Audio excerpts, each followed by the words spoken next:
star speakers, budding star speakers in Dallas.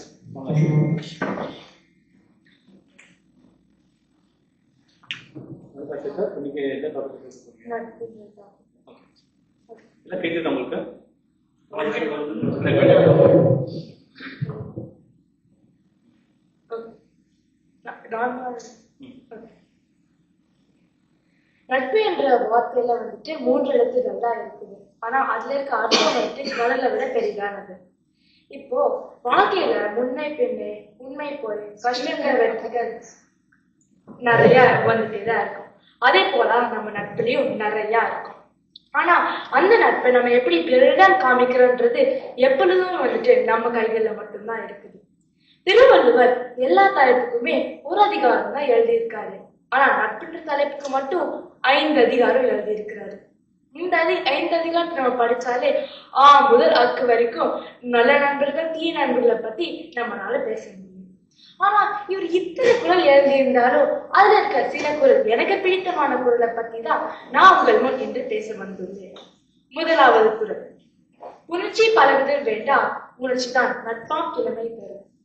இதுக்கு பொருள் என்னன்னா, நம்ம வந்துட்டு நட்புனா முதல்ல நமக்கு என்ன ஞாபகம் வருது? எப்பவுமே சேர்ந்து இருக்கணும், சேர்ந்து பழகணும், தனியா இருக்கக்கூடாது, ஒரே மாதிரி விஷயங்கள் பிடிச்சிருக்கோம் தான் நமக்கு முதல்ல நமக்கு ஞாபகம் வரும். ஆனா திருவள்ளுவர் இந்த குரல்ல சொல்லியிருக்காரு, நட்புக்கு என்ன திரும்ப போதும், மனது மட்டுமே ஒத்துமையா இருந்தாலே அதுவே ஒரு சிறந்த நட்பை உருவாக்கும்னு சொல்லியிருக்கிறாரு. இதுக்கு ஒரு சிறந்த எடுத்துக்காட்டுனா நான் ஒரு கதையை பார்த்தேன். அவங்க 2 பேர் இருந்தாங்க, கோப்பரஞ்சோழர் மற்றும் பிசிராந்தையார். இவங்க 2 பேர் நீங்க கேள்விப்பட்டிருப்பீங்க நான் நினைக்கிறேன். பிசிற்று உள்ள ஆந்தையார்னு ஒருத்தர் வாழ்ந்து வந்துட்டு இருந்தாரு. அவரு தன்னோட ஊருடைய பேரை வச்சுக்கணும்னு சொல்லிட்டு எல்லாரும் அவர் பிசிராந்தையார் தான் அழைப்பாங்க. அவர் வந்துட்டு ஒரு புலவர், நிறைய பாடல்கள் இலக்கியங்கள் நிறைய எழுதுவாரு. அதே போல சோழ தேசத்துல கோப்பரஞ்சோழர் ஒரு மன்னர் ஆழ்ந்துட்டு இருந்தாரு. இவங்க 2 பேரும் ஒருத்தருக்கு ஒருத்தர் எழுதுற பாடல்கள், கேட்கிற பாடல்கள், எழுதுற இலக்கியங்கள் தான் அவங்க வழியில ஒரு ரொம்ப ரொம்ப அருமையான நட்பு உருவாகுச்சு. ஒரு நாள் கோப்பரஞ்சோழருக்கு தன்னோட 2 மகன்கள்ல யாருக்கு ஆட்சி கொடுக்குறதுன்னு சொல்லிட்டு ஒரு சூழ்நிலை வந்துச்சு. அந்த சூழ்நிலை வரும்போது அவர் வந்துட்டு என்ன பண்றது நான் தீர்மானிக்க முடியாம அவர் வடக்கெடுதல் பண்ண முடிவு பண்ணிட்டாரு. வடக்கெடுதா நோன்பு இருந்துட்டு அவங்க வந்துட்டு உயிரை நிறுத்திருப்பாங்க. அந்த நாள் வந்தது.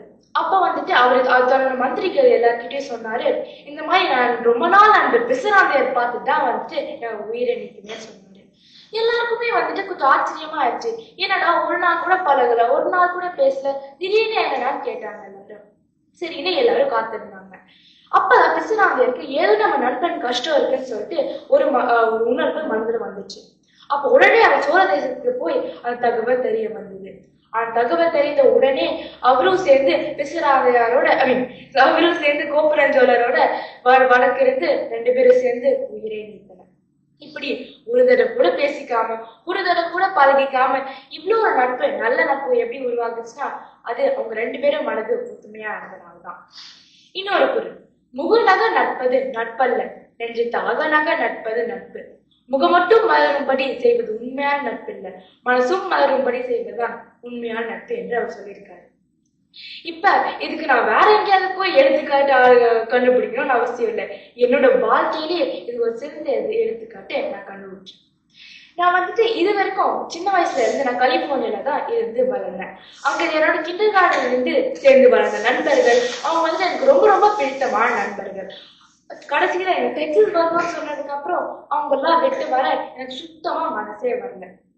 அங்க நிறைய திருக்குறள் படிச்சு திருக்குறள் போட்டிகள்லாம் போறப்ப ஒரு ஆசாரிய கிட்ட வந்து கேட்டாரு, ஏமா நீ நட்பதிகாரம் படிச்சிருக்கியான்னு கேட்டாரு. நான் படிச்சேன்னு நானும் சொன்னேன். அப்பதான் அவர் சொன்னாரு, இது வரைக்கும் திருக்குறள் படிச்சதுலாம் பெருசு கிடையாது, இந்த திருக்குறளை எப்படி நான் வாழ்க்கையை உபயோகிக்கிறேன், இதுக்கப்புறம் அதை யூஸ் பண்றேன்றதா வந்துட்டு ரொம்ப ரொம்ப முக்கியமானது என்று சொன்னாரு. அதுவும் முக்கியமா நல்ல நண்பர்களை தேர்ந்தெடுத்து தீய நண்பர்களை விட்டு வருகிறது ரொம்ப ரொம்ப நல்லது என்று சொன்னாரு. அந்த சிறு வயதுல அவர் என்ன சொல்றாரு எனக்கு புரியவில்லை. ஆனா இங்க வந்ததுக்கு அப்புறம் தான் அதெல்லாம் புரிஞ்சுச்சு. அந்த 5ஆம் வகுப்புல இருந்து 6ஆம் வகுப்பு போறதே ஒரு பெரிய மாற்றம் என்று நான் சொல்லுவேன். இங்க வந்ததுக்கு அப்புறம் தான் நிறைய மாற்றம் வந்ததுனால புது நண்பர்கள், புது இடம் எல்லாமே புதுசா இருந்ததுனால நானே என்னோட வாழ்க்கையை தேர்ந்தெடுக்க முடிவு வந்துச்சு. அப்பதான் எங்க பள்ளிக்கூடம் ஜாயின் பண்ணும்போது நிறைய பேர் என்கிட்ட சிரிச்சு சிரிச்சு பழகிட்டு இருந்தாங்க. ஆனா அவங்க உண்மையான நண்பர்களா பொய்யான நண்பர்களான்றது நான் தேர்ந்தெடுத்து அதனால கண்டுபிடிக்க முடிந்தது. இந்த நிறைய கஷ்டங்கள்லாம் போய்தான் இவர் சொன்னது எனக்கு மனசுக்குள்ளார வந்துச்சு. ஏமா இதுக்கப்புறம் நல்ல நண்பர்கள் தீய நண்பர்கள் ரெண்டுத்துக்கும் எதுன்னு பார்த்துதான் நீ முடிவு பண்ணணும்னு சொல்லிட்டு அப்பதான் எனக்கு அது புரிஞ்சிச்சு.